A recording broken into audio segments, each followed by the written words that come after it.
Sometimes the mind plays strange tricks upon us, and with the passage of time, we find it difficult to separate truth from fantasy. Time has passed, about 2 years to be exact, and I feel that I had better write down my story before it passes into that gray area of unreality. You who read this story can expect no great prose, no witticisms to tempt the chucklebone, nothing to challenge the imagination. This will be a straightforward account of what happened. You may believe it if you wish, or refuse to believe it. Your acceptance or rejection of this tale will have no effect on the future of the world or the future of yourself. Leaves me physically exhausted. The cabin and wooded acreage were to be my bunker, protecting me against the outside world. The previous winter I had slept at the cabin in the silent months of January and February. It was a cold winter, the coldest on record for the county, and often the ground was covered with powdery snow. Sometimes the moon reflected a ghostly image on the snow and the shadows of trees, and often as not, the snow would be melted, and the moonlight then played upon the decaying leaves and the dry grass of the woods. I was alone and would return to the cabin to sleep each night and embrace the silence of the woods. We would meet occasionally, and I would tell her about the ghostly watchers and the quiet of the winter nights. She would laugh and recite the stories of the watchers from the old New England poets' tales. I finally returned to live with her and my 2 children in the college town and forgot about the shadows of the night. I was once again consumed with teaching and the mundane matters of society and marriage. This adventure, which I'm about to relate, began in the evening on a hot August day. I had been digging a small pond by hand, and the sweat rolled from me freely. I am so prone to digging ditches, holes, ponds, embankments, and the like that I named the cabin area the Diggins. Anyway, after I had sweated enough and worked enough, my habits called for me to retire to the porch of the cabin and enjoy a beer. I had made my way up the slope to the cabin slower than usual, since I was extremely tired that day. I went into the cabin. He was a boy growing up in Turtle Creek, Pennsylvania. He and a handful of louts were standing around a general store on a wintry day, when a large snowy owl landed on an electric pole near the store. He said that every one of the boys, save he, ran home to get his gun. The first to return shot and killed the owl. My trouble was twofold. I did not want people around, and I did not want to see anything killed.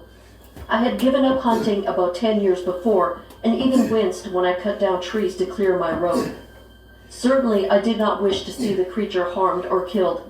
Even capture was against my personal feelings. I disliked going to the zoo and seeing animals in cages. My speculation was that deer were bedding in the area, although I had never seen deer except once in a situation which I will repeat later. I combed my property and the adjoining properties for signs of the creature, but could find none. I wanted to tell someone about it, but who would believe me? And what good would it do anyway? So I was alone in my search and extremely frustrated. Being alone has never bothered me, and I have always liked my own company. No one can get along without other people. Took 2 apples, stared at me, then turned and bounded into the bushes again. I rose slowly and walked to the edge of the porch and peered into the bushes. I lowered myself over the railing where the creature had appeared and walked toward the bushes, but the creature was not to be found. When I returned to the porch, I noted that the railing was over my head by an inch or so, and that was at least 6 feet high. Later measurement confirmed the height at 6 feet 1 inch. Estimating the size of the creature's head, that humans are flabby with protruding guts. The older the human, the more protruding the gut will be found. I can say this as I look down over my own creeping obesity. So you should not consider the creature as too much different than humans on that basis. For about a week thereafter, I set apples on the railing to no avail. I would set out 2 at a time and would not leave more than that overnight. Why should the creature want my apples when he could pick his own from any of the wild apple trees that abound in the area? The reason for the creature's appearance at my cabin escaped me. There was plenty of wild food in the surrounding environment. My wife Sally wondered what the hell I was up to and why I spent so much time out at the Diggins. The tension, which was already high between us, intensified. I had become hooked on the creature and yet could not divulge my obsession. Can you imagine? And I had my apple bait set out. My first impression was that the creature would not appear, for this was only the second day of my luring. As the sun began to set, I took a pencil and drew a line on the porch railing in an east-west direction for no other reason than I was a scientist, and on the day of the equinox, the sun always set in the west, and I would always be able to observe the directions from my porch. As I turned about from my marking, I saw the creature standing about 4 feet from the porch. It stood still for a moment, and then I made slight hand motions for the creature to come to me. I realized at once that this was not a human, and hand motions meant nothing, so I retrieved an apple from my side pocket and tossed it at the creature's feet. In Europe, I would have slept amongst hostile gypsies in Hungary, and faced a knife point in an alley in Piccadilly Circus in London. When these adventures occurred to me, they seemed unreal, and as if they were happening to someone else. Perhaps to my alter ego, or some other psychological manifestation of my personality. It was, and is this sense of unreality about life that makes me unafraid. Besides, I was a scientist, and this was a situation in which all true scientists wish to find themselves. Photographing the creature would be difficult. However, I did not want to spook him and have him leave forever. After the first week of real contact, I decided to name the creature, since in our minds, things without names do not register well. This is the Mercy Capital Court, powered by artificial intelligence. I didn't know. Reba here, back to tell you about Realtor.com. With over 500,000 new listers monthly, you can find your dream home. Upper legs were well developed. His buttocks were shapeless and flat. Other than those features, he was well proportioned, much like a human without the long arm characteristics of the ape world. His feet were not large and about 13 inches in length, which is about an inch longer than mine. He would not qualify for the title of Bigfoot. He did not appear on rainy days or when the ground was very soft and wet, except for incidents which I will later relate. Eventually, I was able to find a footprint and make a plaster cast of it. However, it did not seem out of the ordinary. It was 13.5 inches long and 5 inches wide. The toes were somewhat bulbous, with the little toe and the one next to it slightly shorter from the tip than the other three. I still have it stored under the cabin. In Bigfoot literature that relate cast measurements, the average foot length is 16 inches. The front teeth were thinner and I suppose incisors. Generally, his teeth were white, except he had stained them by eating berries or choke cherries. I could never understand why he would eat choke cherries and not domestic cherries. Anyway, his teeth seemed to be grinders and not cutters. His eyes were brown and quite large, with the iris perhaps 3/4 of an inch in diameter. He seemed to be bothered by sunlight and appeared only at dawn or dusk. At this time, the pupils of his eyes would occupy most of the iris. There was a noticeable body odor about him, much like that of a sweating horse or wet dog. When he would exercise, it would become quite rank, and without my scientific curiosity, unbearable. No wonder he approached me only when I hadn't made white bread, rye bread, whole wheat bread, cornflakes, jelly, butter, margarine, honey, molasses, maple syrup, but not candy. I was hung up on edible wild foods when Kong came into my life, and so I was familiar enough with these to experiment. I would walk through the woods with Kong, following a few feet behind, and would pick up plants and hand them to him after taking a bite of them myself. He ate dandelions, dog, berries by the handful, choke cherries, lamb's quarters, trillium root. In the fall, it produces little balls that stick to clothing. Kong would eat these by rolling the long stems into a ball and pop them into his mouth in a great wad. He would chew vigorously while the juices of the plant and his spit would squirt out in all directions. In one eating period, he stripped away an area which I estimated to be 9 square yards. In that area, there were other plants growing, and these he left in place. His dexterity in removing the bed straw was equal to that of the most careful creature. I would not use that term myself, but it is apt. My property did not have many evergreens, a few small hemlocks, white pines, and 5 small blue spruce, which I had purchased from the State Department of Agriculture. Kong ate the needles of these and almost completely stripped 2 small blue spruce trees as we stood beside them one morning. I tried to stop him, but as I grabbed his arm, he lifted it and sent me sprawling. He wasn't trying to hurt me, but merely wanted his arm free to get the spruce to his mouth. I knew the poultry food I offered could not support the body of such a huge creature, and his diet puzzled me. It was partially explained by the event, which I shall now relate. I will tell this story now, even though it occurred much later in time. It was evening, and Kong and I were squatting in front of the porch staring at each other when a young deer appeared off to the side of the cabin. It was the first. His teeth seemed to be molars, not incisors. After the incident with the deer, I saw him kill the following animals: 2 chipmunks, an opossum, a dog, and a robin.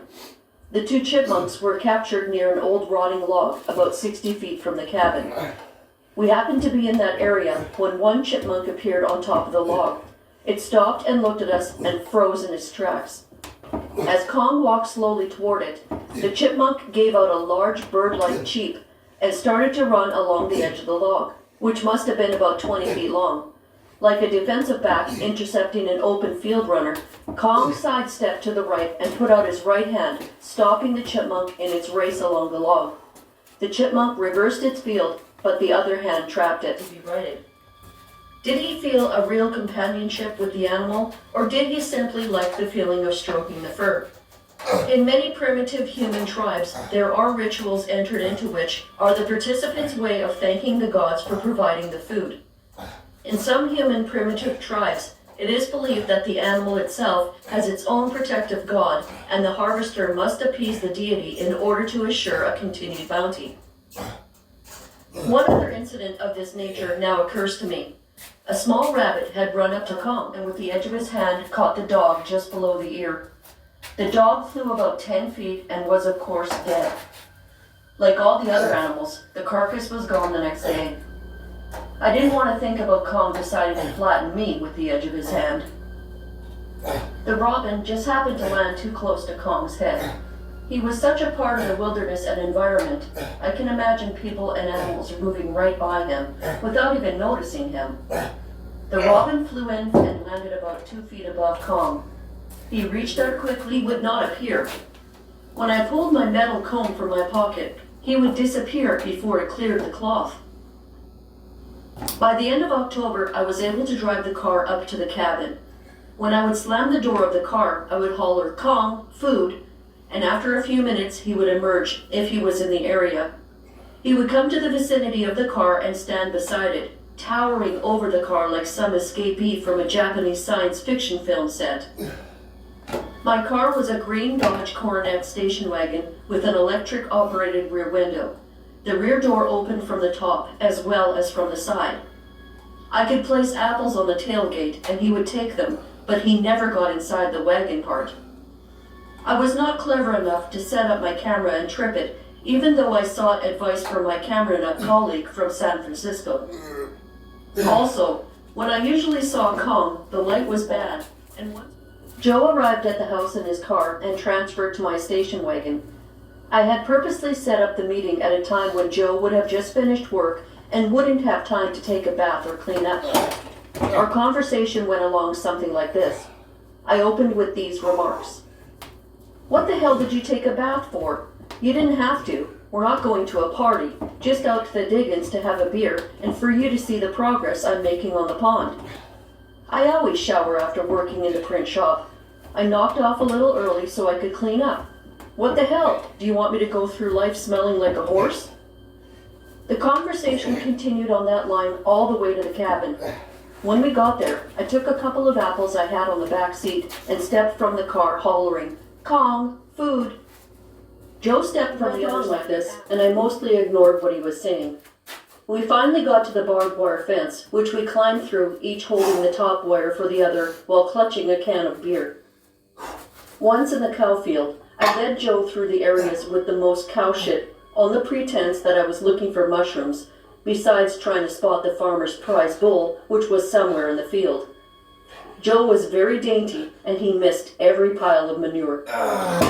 He kept complaining about the amount of manure and the smell, and I argued. After much promising of just about everything, he agreed to step into a pile of cow shit if I did so too. He did this gingerly with both feet and much mumbling. We walked across the road and back up to the cabin, both of us reeking of the smell of manure. When we got to the cabin area, I hollered once again, "Kong, food," and I clapped my hands, which sometimes worked instead of hollering. Joe hollered into his cupped hands, "What the hell is Kong food?" Kong didn't show and the sun was setting rapidly. I got Joe another beer, which he drank hurriedly, slopping it down his front. "Let's get the hell out of here," he said. "I've got to get back to the shop and get back to work." I tried to get him to stay around just a little while longer, but he refused and insisted on our leaving. Forest knows that dead creatures do not last long in nature. During the aftermath of resettling Indians on the reservations of the West, thousands of bison were slaughtered, and yet finding their bones is almost impossible, since scavengers and the regular processes of weather and decay take place. Richard said that wild men covered with hair have been part of the folklore of just about every human culture. The earliest written accounts of these creatures go back thousands of years. If it wasn't billions of humans that have existed through time. Perhaps the creatures, if they exist, bury their dead in sacred or secret places. Since there are hundreds of eyewitness accounts of Bigfoot, why hasn't some trigger-happy gun nut shot one for public viewing? I would never do that, and perhaps it is fortunate that hunters may consider the Bigfoot a human and not wish to kill a member of their own species. The state of Washington passed legislation making it illegal in the late 1950s. Although there have been hundreds of credible eyewitnesses, scientists claim that there is no documented evidence supporting the existence of these creatures. In 1884, a crew of train track workers in British Columbia claimed to have captured a young male Sasquatch, which they nicknamed Jacko. They put him in a makeshift pen and went to get the law. When they returned, Jacko had broken the side of the pen and escaped. The creature's existence is this part. You would have to be very quiet, probably exude no scent, and wait long hours in some secluded trail area before you would be successful in sighting. Certainly, a large crowd discharging firearms wouldn't even stumble on a deer or a rabbit, which are creatures without large brain capacity. The literature is rife with stories of creatures that have been known to local inhabitants, but not the scientific world. Most of these were considered myths until they were finally documented by scientists. The Komodo dragon was considered a myth and legend until it was actually chronicled. The same can be said of the African okapi and a host of other creatures. Stories of animals thought to be extinct and then turning up abound in the annals of paleontology.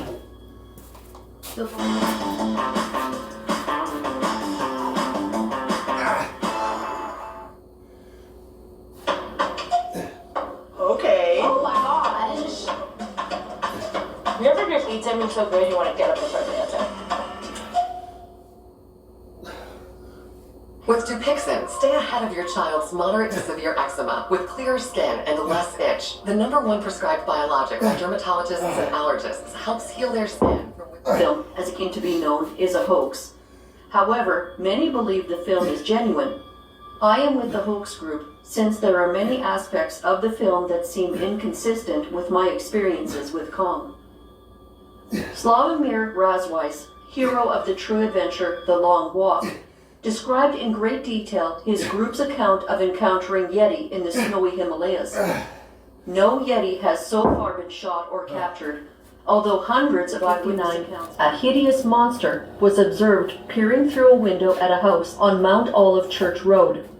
The occupant, Merle Turner, described the creature as nearly 10 feet tall and huge in bulk. After this event, Turner, along with one of his neighbors, would sit out at night. They would not speak to each other. The only sound they made was that of the neighbor spitting from his tobacco chalk. Sure enough, the monster returned, and Turner was able to get a couple of shots off from his .30-30 rifle. He heard the township officers of the Diggins area were not different in this respect, and all of them may have been movie characters with a little coaching. If a criminal was ever apprehended in our township, it was mostly by accident rather than on purpose. I worried that the police might come across Kong, since they were to keep an eye on the place for me. I had had 3 burglaries up to the time I met Kong. At this writing, there are now 4 burglaries. When I seriously reflected on the police running into Kong, I know that it was out of question since they spent most of their time hot rodding in the township car and drinking coffee in the only coffee shop of the area. Each time the place was burglarized, I dutifully reported it to the police, who came out after a day or two to list the items taken. The township police burglaries. For some reason, the burglars never took an antique tavern sign I had, which pictured a horse, rider, and the message, "Traveler's Rest, 1762, entertainment for man and beast." The first time the police arrived, the younger wondered the same thing. On the next investigation, he said that they didn't get that sign yet, and on the third, he suggested that I take the sign out of the cabin. Stolen and stripped cars were always turning up around the cabin area crew to remove the carcasses. Nothing about the cars or the burglaries ever appeared in the Tri-County newspaper, although crimes in the other areas were dutifully reported. Aside from the burglaries, the area of the Diggins was constantly bombarded with litter at the road entrance. One weekend, I counted 11 different brands of beer from the cans and bottles strewn about. People often stopped by the spring area to wash their cars and load up plastic jugs in battle with these litter bugs. I once put a sign, "If you continue to litter, I will destroy this spring," beside the pipe outlet for the water. Thinking myself clever, I signed it, "The Troll," since in mythology all springs were guarded by trolls. This didn't work. This was followed by another sign, "Pigs leave litter," but this too made no impression. I tried to get the township health department to post "No dumping health department" signs, but their promises were never fulfilled. Sure, but it got away. He ran around to the passenger seat, got in, and they drove away. I walked up into the field, but could see nothing. Except for the weekend traffic, there was not much activity along the roads except for people dropping off trash, most of which was done by moonlight. However, one day, as I was cleaning out my ditch, a beat-up pickup truck bearing 3 men appeared. The man in the end passenger seat said, "Hey, I did your roof." I ignored him. He said, "I'm talking to you, come here." Being courteous, I went over to him. This too was a couple of months before I met Kong. The 3 occupants were dark-skinned, but not members of the black community. The driver was an older, portly man about 60. Phil said, "Please, it would help us a lot if we could catch some fish for our dinner." Again, I said I didn't have any kind of fishing equipment. Their demeanor had changed from one of toughness to one of pleading. They did, however, have $11 of my money in their pocket, and I probably had a hole in my roof. They left, and after a few minutes to calm my nerves, I headed for home. A few days later, I told the story to my colleague Bill, who said that I was to consider and reported the stripping of a car. The police investigation had been a week in coming. During the course of the examination, the older policeman found a rear-view mirror on the ground near the car. Apparently, the strippers had dropped it. The mirror was put into the back seat of the squad car. The squad car itself was a piece of junk. I believe it was an old Oldsmobile, which didn't appear to be able to reach 50 miles an hour going downhill. Anyway, this was just barns and unoccupied old houses. How the Diggins escaped this, I don't know. But even as I write these lines, I expect that someone may be out there trying to put a torch to the place. I once found a pack of burned out matches and an empty 6-pack of beer under the porch of the cabin. I don't know if this was an attempt to set the cabin on fire or not, since it would be an easy thing to do. I keep wood stacked under it, and any light would send it up in smoke. When I brought this to the attention of the police, which was the only way to easily enter. One could enter through the back door, but I kept that bolted and locked and only used the front entrance from the porch. If I could not get Kong on the porch, then of course he never entered the place. He would peer through a window at me or take things from the porch railing, but never would step on or into the place. In about 3 weeks, I taught him some commands that seemed to be necessary. He learned to stay by my making threatening gestures and holding him with repetition of the word over and over. I would put my arms around his chest and arms and press him downward and say stay in the early training. He finally got the idea. I had tried rewarding him with apples, but he seemed to make no connection with the apples and the performance of the deed. I always tried to use the word stay with my arm extended. I tried to teach him no, but he confused it with go and would leave the area. I usually had to use balk when he would touch me too briskly or start to eat one of the small surviving spruce trees I wished to save. He would lie when I said it only when I touched him. I did not like this command, but it seemed a good one to have in our repertoire. I did not like it because it suggested commands to an animal, and my definition of animal did not fit Kong, who had all the structures of a human. He was able to convey pleasure, anxiety, fear, serendipity, and annoyance. Once I thought he was smiling, but it was only a grimace, probably from gas, which he often expelled orally and anally with explosive force. Teaching Kong was similar to teaching the handicapped, or trying to communicate with someone who spoke a different language. It was giving me my terminology, my hand signals, my emphasis on living. If we are all animals as large as a deer with ease. He broke tree limbs for their fruits. He once broke a wild pear tree limb 3 inches in diameter like it was a stick. I did not see him climb trees for their fruits, but I assume he could if he had to, or so wished. If the tree had visible fruit, he would shake it and gather what fell. Once he shook an apple tree for at least 10 minutes with no results. The tree was about 30 feet high, and it shook furiously from its trunk to its top.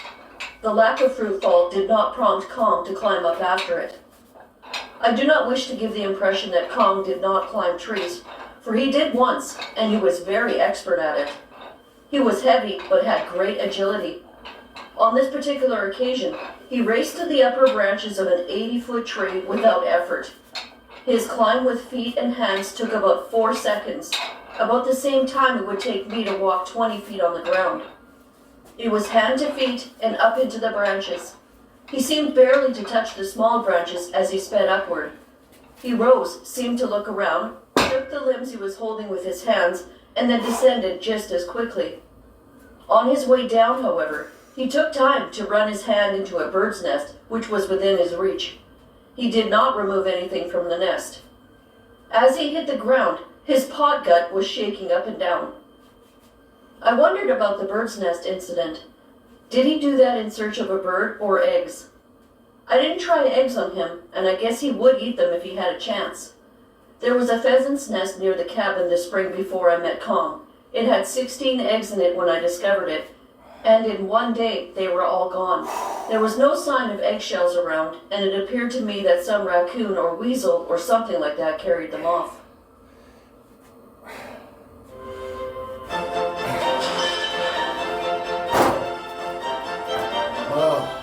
This experience was strange, and even in my training in meteorology, could not explain it.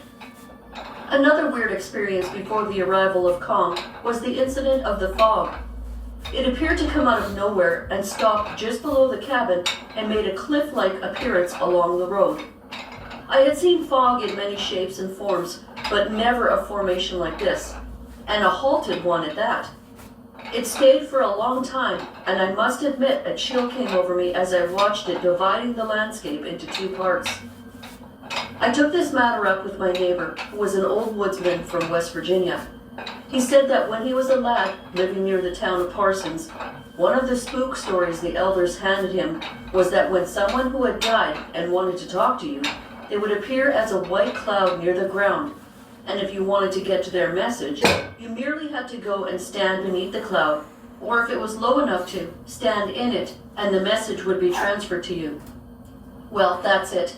I do not wish to digress, but these incidents seem to be premonitions of things yet to come. Anyway, my conclusion that Kong was a creature of the deep forest was based not only on his feeding habits, but on many other criteria. He was uncomfortable in half-light, and in broad daylight he hid his eyes with his hands and squinted. From this I concluded that he was a creature of the forest, where sunlight seldom penetrated. He did not approach buildings or man-made objects easily. Perhaps the others of his tribe never approached them at all. When I considered the forest, I knew that my property was connected to Chestnut Ridge by a wide band of forest. Chestnut reflection on the event, I realized that Kong moved with blinding speed, and if there were others of his band about, they would have to want to be seen for me to see them. No human could possibly find these creatures in the wild if they did not wish to be found. Perhaps they could be tricked into exposing themselves, but this seemed remote. Perhaps a long-range telescopic camera might do the trick, but I doubt it. Close-range cameras are out of the question. Not only did Kong have good vision, but he also had sharp instincts. As stated earlier, he did not venture forth on bright sunlit days. At least he did not venture out to my knowledge. Someone someday may have a camera in his possession and come upon such a creature sleeping and take it by surprise. But even this seems unlikely, since Kong's hearing was phenomenal. He would perk up and stare in a direction, and later a sound of a plane or car would come from the direction of his stare. I really don't know how he slept. I assume he did sleep, but this never occurred around me. Perhaps he slept in the daylight hours, since I never saw him except at dawn a few times and often at dusk. He was willing to stay late into the night. When I once built a fire near the picnic table, he left the area. Figuring he had departed for the night, I covered the fire only to have him appear. My conclusion was that he was afraid of fire, and this was correct. When I later tested this theory by striking a match, he shrieked and leaped away. It is probably for the best that creatures like Kong do not use fire and do not cook their food. Imagine what would happen to the large forest if there were many such creatures and they used fire in the manner of humans. I have stated that Kong would only whimper and screech, but on one occasion he made another sound which seemed to emanate from his stomach and chest. One moonlit night, after I had squared my absence from home with the powers that resided there, I sat on the porch of the cabin drinking some cheap red wine when Kong appeared. His eyes reflected the moonlight in a manner that created a ghostly set of pits in his head. The only item in my experience to compare with this was the appearance of the eyes of the yellow pike, also known as walleye. This species is also known as pickerel. The fish have these ghostly round, moony eyes. That moonlit night, the eyes of Kong were like those of a small animal when car headlights beam upon them. I came down from the porch and... Well, folks, that'll put a wrap on it. We made it back out here. Got us one more for the year 2025. One more little workout here at the end of it. Tomorrow will be a whole new year, but like I said, the main thing is we made it out here today. So if we made it out here on New Year's Eve, I know we can make it out here tomorrow, right? So everybody have a good night. Happy New Year's. Everybody be safe out there. Don't be out there drinking and driving. And hey, until I see you again, like I always tell you folks, take it easy.